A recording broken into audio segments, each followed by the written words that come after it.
welcome back to another YouTube video. But today we are going to be reviewing the M-lll-Yoh.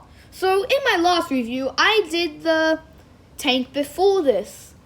And the reason I managed to get this tank quite fast is because, well, from the free MS1 event, I got actually some boosters that make like all of these different tiers 50% off.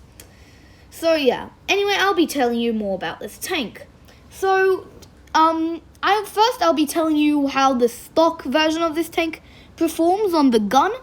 So, this tank, the aiming time is 6.5 seconds, and the damage per minute is 1,379 damage, and the reload time is 13 seconds.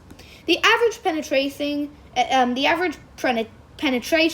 using AP shells is 198 millimeters of damage armor, and the APCR shells is 245 millimeters of armor, and the high explosive shells is sadly only 53 millimeters of armor. But with the damage, so the AP shells is 310 millimeters of armor. It does 310 damage. The APCR shells does 260 damage, and the high explosive shells does 400 damage if it pens. So this is what I can tell you all about the stock gun. Now let's talk about the autoloader. So with this gun, its damage per minute is 1,624 damage. The reload time for the entire magazine or clip is 28 seconds. The shell reload time while you are reloading between the first shell in the clip is 2.7 or 2 seconds. The shells in the magazine or clip is 3 seconds. The average penetration on the autoloader for AP shells is 225 millimeters of armor. On the high explosive anti-tank shells, yes, you don't get APCR shells, you get heat shells, is 253 millimeters of armor, and on the high explosive shells or HE shells, it's 50 millimeters of armor. So the damage is about the same, I would have to say. Yes, this tank does come with a different turret, which I think is actually quite nice.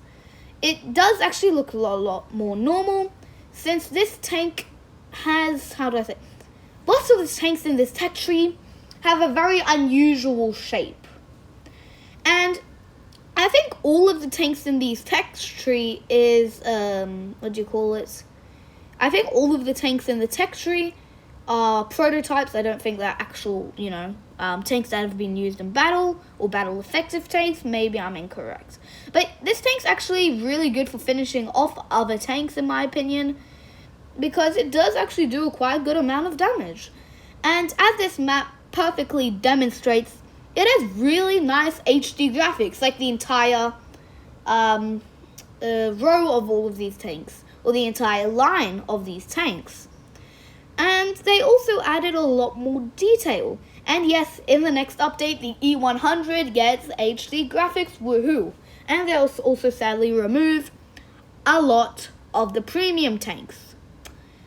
Anyway, now I'll start talking about the battle. So, we've got a few heavy tanks coming on. With the Tiger 2, we don't sadly manage to land a shot on him.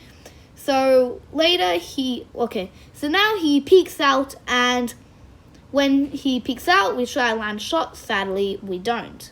Then we manage to land a shot on the AMX and one shot onto the SU-152. And if you're wondering why it's called the SU-152, because of the 152 millimeter cannon.